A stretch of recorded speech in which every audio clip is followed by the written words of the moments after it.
अस्सलाम वालेकुम everyone, this is D2 exercise 5B question number 6 हम इसका कर रहे हैं।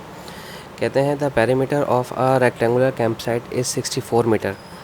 पहले तो रेक्टेंगुलर कैंप साइट किस तरह से होगा, हमारा इस तरह से होगा रेक्टेंगुलर कैंप साइट। ठीक है, इसका पेरीमीटर गिवन है विच इज़ 64 मीटर। पेरीमीटर अगर रेक्टेंगल का है तो इसका फार्मूला होगा 2 times of length plus 2 times of breadth. अब आप 2 कॉमन लेके L प्लस B लिखेंगे, एक ही बात है। ठीक है, और इसका एरिया जो है वो है 207 मीटर स्क्वायर। ठीक है, और आपको इसकी लेंथ और ब्रेथ मालूम करनी है। डेफिनेटली ये इसकी लेंथ हो जाएगी और ये इसकी ब्रेथ हो जाएगी। हमें ना तो लेंथ गिवन है ना तो ब्रेथ गिवन है, नो प्रॉब्लम। हम दोनों ही फार्मूले का इस्तेमाल करेंगे। सबसे पहले मैं फार्मूले का इस्तेमाल करूँगा पेरीमीटर का। पेरीमीटर के फार्मूले का होता है 2 multiply by length plus breadth, जो मैंने ऊपर लिखवाई थी 2L प्लस 2B। एक ही बात है, 2 कॉमन ले लें। पेरीमीटर गिवन है 64, हमने यहाँ लिख दिया 64 multiply by 2 plus length breadth. अच्छा, जो चीज़ उधर मल्टीप्लाई करती है वहाँ जाके डिवाइड करती है, आप जानते हैं। तो 64 जब 2 से डिवाइड होगा, यानी कि 64 अपॉन 2 आप कैलकुलेटर में लिखेंगे तो 32 आ जाएगा। 2 3 6, 2 2 4, ये आ गया लेंथ प्लस ब्रेथ। ठीक है, अब हमें यहाँ ये दोनों 32 जो है वो लेंथ की भी वैल्यू है और ब्रेथ की भी प्लस करके वैल्यू। तो एक काम करते हैं, सिर्फ लेंथ की वैल्यू निकालते हैं।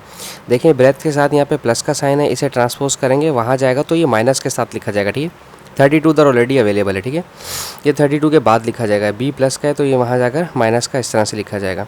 आप चाहें तो ऐसे लिखें या चाहें तो ऐसे लिखें, बात एक ही होती है मैथ्स के अंदर। ठीक है, अभी आपके पास आ गई है लेंथ की यूनिट। ठीक है, अच्छा, लेकिन लेंथ के अंदर 32 माइनस बी भी अवेलेबल है, तो इसको भी सॉल्व करना पड़ेगा। अब आते हैं दूसरी तरफ, एरिया के फार्मूले पे। रेक्टेंगुलर फील्ड का जो एरिया होता है वो होता है लेंथ मल्टीप्लाई बाय ब्रेथ। याद रहे आपको, हर शेप का फार्मूला चेंज होता है। ठीक है, हर शेप का एरिया का फार्मूला डिफरेंट होता है। ठीक है, अच्छा, अब length plus length into breadth. Length की जगह हम लिखेंगे 32 माइनस बी, जो अभी मैंने वैल्यू निकाली है।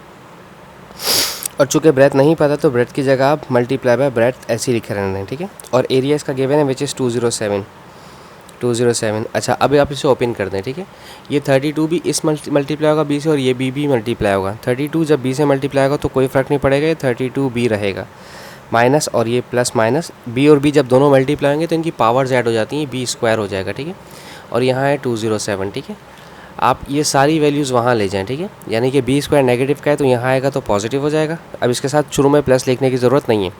अब आप कहेंगे आपने 32 के बाद यहाँ भी लिखा था क्योंकि माइनस का था। ठीक है, प्लस का होता तो हम अरेंज कर सकते हैं। ये 32 भी प्लस का है, माइनस आ जाएगा। अब आप कहेंगे माइनस का कैसे हुआ, यहाँ पर कोई साइन नहीं था तो प्लस का होता है, और ये 207 ऑलरेडी अवेलेबल था, प्लस 207 इक्वल्स टू 0। अब आपने लगाना है क्वाड्रेटिक फार्मूला। क्वाड्रेटिक फार्मूला लगाएं या आप इसके मिडिल टर्म तोड़ें। कोई ऐसा नंबर बताएं, 2 ऐसे नंबर बताएं जिन्हें मल्टीप्लाई करें तो 207 आए और उन दोनों को प्लस किया जाए तो 32 आ जाए।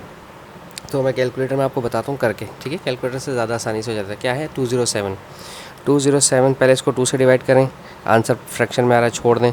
3 से डिवाइड करें 69 और 3 को प्लस करें, इन दोनों को प्लस करना है। 69 3 को प्लस करें, 32 नहीं आता, छोड़ दें इसको। 3 को 4 ट्राई करते हैं, 4 से भी फ्रैक्शन आ रहा है, 5 से भी फ्रैक्शन आ रहा है, 6 से भी फ्रैक्शन आ रहा है, 7 से भी फ्रैक्शन आ गया, 8 से भी फ्रैक्शन आ रहा है, 9 पे आ रहा है 23 और 9 को प्लस करें ज़रा, 32 आ जाता है। ठीक है, 23 और 9 को प्लस करना है। Okay, B square minus 23 B और माइनस 9b। देखें ये माइनस माइनस प्लस हो जाएगा। ठीक है, इसको दोनों को माइनस माइनस प्लस हो जाएगा और साइन बढ़ेगा था इसलिए मैंने माइनस का साइन लिया, प्लस 207 इक्वल्स टू 0। अब हम इसकी तोड़ने मिडिल टर्म। ठीक है, मिडिल टर्म तोड़ने से हमारे पास 2 फैक्टर्स आ जाएंगे। इन दोनों में b कॉमन है, मैंने b ले लिया, यहाँ से b चला गया तो एक b बचा, माइनस यहाँ से b आपने बाहर लिख दिया तो सिर्फ 23 बचा, माइनस यहाँ 9 के टेबल में 9 1 9 होता है और 9 23 टाइम्स 207 होता है। अभी कैलकुलेटर से मैंने आपको बताया था। ठीक है, यहाँ से 9 कॉमन ले लिया, b बचा, माइनस प्लस माइनस, 9 के टेबल में 207 आता है 23 टाइम इज इक्वल्स टू 0। तो b माइनस 23, ये 2 दफ़ा था इसलिए एक दफ़ा लिखा, और b माइनस 9 एक दफ़ा लिखा जाएगा, b माइनस 9 इक्वल्स टू 0। याद रहे, जब 2 फैक्टर मल्टीप्लाई हो रहे हैं और 0 होते हैं तो वो एक ही हर फैक्टर को 0 सपोज किया जाता है। इसको भी 0 सपोज किया जाएगा और इस फैक्टर को भी 0 सपोज किया जाएगा। ठीक है, ये 23 है, वहाँ जाएगा तो पॉजिटिव हो जाएगा क्योंकि नेगेटिव है, तो वहाँ गया तो पॉजिटिव हो गया, और ये भी नेगेटिव है, वहाँ जाएगा तो ये पॉजिटिव हो जाएगा। अब बी के आपके पास 2 आंसर आ गए, या तो 23 लिया जाएगा या 9 लिया जाएगा। एक काम करते हैं, ये दोनों लेते हैं। ठीक है, दोनों लेकर के देखते हैं। When b is equals to 23, जब आप b 23 लेंगे तो आंसर क्या रखेंगे, ये वाली लेंथ के अंदर रखेंगे, लेंथ 32 माइनस बी में रखेंगे, लेंथ 32 माइनस बी। ठीक है, 32, इधर 23 रखें तो 32 में से 23 माइनस हुआ तो 9 आ गया, ठीक है। लेंथ 9 आई है कब, जब आपने ब्रेथ 23 रखी। हो सकता है कि लेंथ ना छोटी हो, ब्रेथ ज़्यादा हो, लेकिन अगर आप ब्रेथ 23 के बजाय ब्रेथ यहाँ पर से 9 लेंगे, ये वाली आप ब्रेथ 9 लेंगे तो क्या होगा, इसी वैल्यू में रखेंगे लेंथ के अंदर 32 माइनस बी, ठीक है।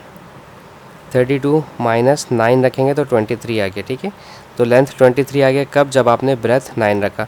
तो कोई भी कंडीशन ले सकते हैं, वैसे बेसिकली कोशिश करेंगे ये वाली लें क्योंकि लेंथ आपका ज़्यादा होता है और ब्रेथ आपका कम होता है, तो ये सेलेक्ट कर लें आप। आई होप सो आपको समझ आया हो। Thank you so much for watching my channel. Allah हाफिज़।